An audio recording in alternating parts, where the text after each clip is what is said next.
Hello दोस्तों, आपका एक बार फिर से स्वागत है आपके अपने यूट्यूब चैनल मैट्यूरेशन क्लासेस पर। आज हम पढ़ेंगे प्रकाश का अपवर्तन का वीवीआई ऑब्जेक्टिव। चलिए वीडियो को स्टार्ट करते हैं। पहला प्रश्न है, आकाश का रंग नीला दिखाई देने का क्या कारण है। ये प्रश्न है जो एनडीए में आ रखा है। तो इसका मूल कारण है वातावरण से सूर्य के प्रकाश के प्रकीर्णन के कारण, इसलिए इसका आंसर बी हो जाएगा।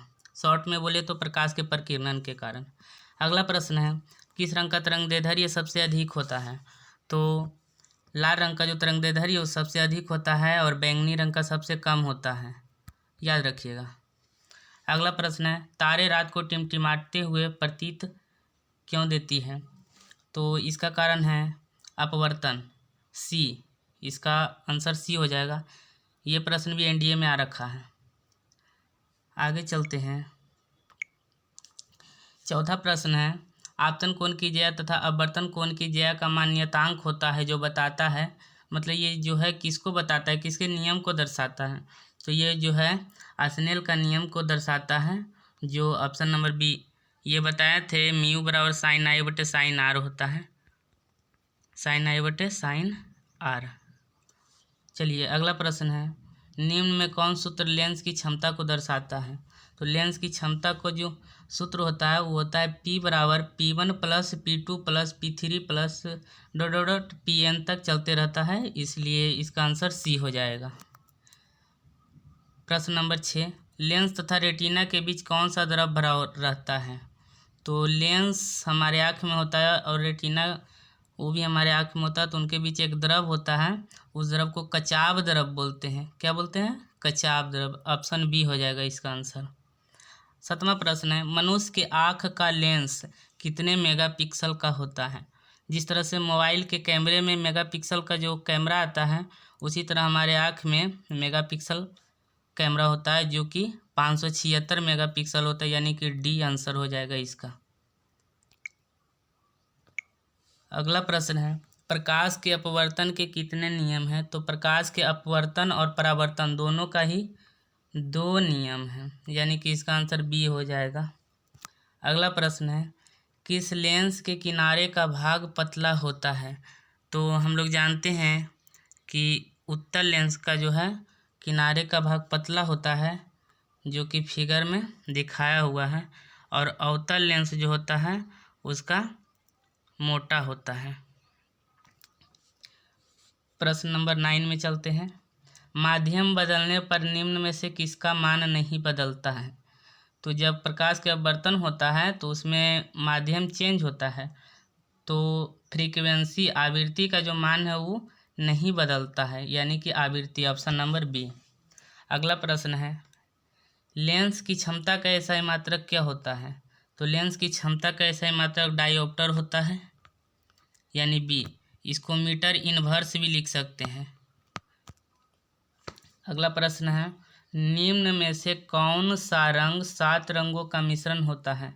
तो 7 रंग है जो श्वेत रंग है, जो 7 रंगों का मिश्रण होता है, क्योंकि जब इसे प्रिज्म से गुजारते हैं तो ये 7 रंगों में बट जाता है, और इसी घटना को प्रकाश का वर्ण विक्षेपण भी कहते हैं। इसी के माध्यम से पता चलता है कि इसमें 7 रंगों का मिश्रण होता है। अगला प्रश्न है, मछुआरों को मछली पकड़ने में दिक्कत होती है क्यों। तो प्रकाश के अपवर्तन के कारण मछुआरों को पकड़ने में मछली दिक्कत होती है, इसलिए इसका आंसर हो जाएगा सी। क्योंकि ये जब पानी में तैरती है तो अपने वास्तविक स्थान से कहीं और रहती है, जिसके कारण मछुआरों को मछली पकड़ने में काफ़ी परेशानी होती है। 14 नंबर प्रश्न देखेंगे, कह यदि किसी लेंस की क्षमता +5D है तो वह कौन सा लेंस होगा। तो लेंस की पहचान हम लोग करेंगे, अगर प्लस रहेगा तो उत्तल लेंस और माइनस रहेगा तो अवतल लेंस, ध्यान में रखिएगा, इसलिए इसका आंसर हो जाएगा ए। अगला प्रश्न है 15 नंबर, निम्न में से किस पदार्थ का लेंस नहीं बनाया जा सकता है। तो लेंस का काम होता है दिखाना, साफ साफ दिखाना। इसमें प्लास्टिक से थोड़ा बहुत देख ही लेंगे, पानी से भी देख सकते हैं, लेकिन पत्थर है इससे नहीं देख सकते हैं, इसलिए इसका आंसर हो जाएगा सी। अगला प्रश्न है 16 नंबर, कांच तथा जल के अपवर्तनांक वायु के संदर्भ में क्रमशः 3/2 और 4/3 है। तो कांच और जल के संदर्भ में बताना है। तो इसका जो एयर और ग्लास के बीच जो है, ए से एयर जिसे ग्लास, वो 3/2 है, और एयर और वाटर के बीच जो है वो 4/3 है। तो हमसे जो पूछ रहा है वो पूछ रहा है वाटर एंड ग्लास, तो इसका हो जाएगा 3/2 गुने 3/4। तो जब इसको मल्टीप्लाई करेंगे 3 तिया 9 और 4 दूनी 8, तो इसका हो जाएगा 9/8, यानी कि ऑप्शन नंबर सी। चलिए आगे देखते हैं।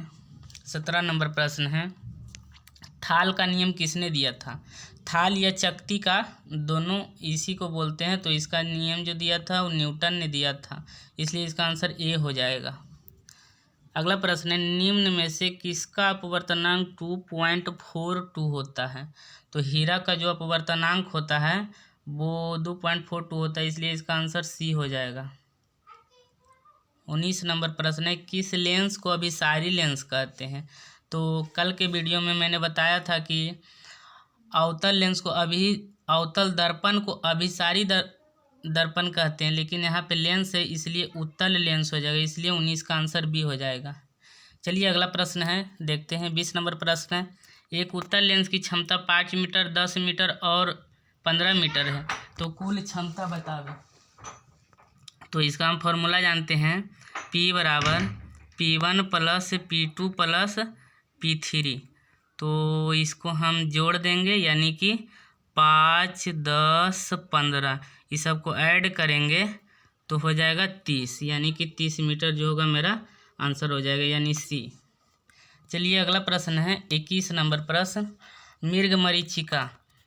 मृगमरीचिका जब हम लोग सड़क पे गर्मियों के दिनों में जाते हैं तो देखते हैं हमें कुछ पानी के जैसा दिखाई पड़ता है सड़क पे, उसी को मृगमरीचिका बोलते हैं।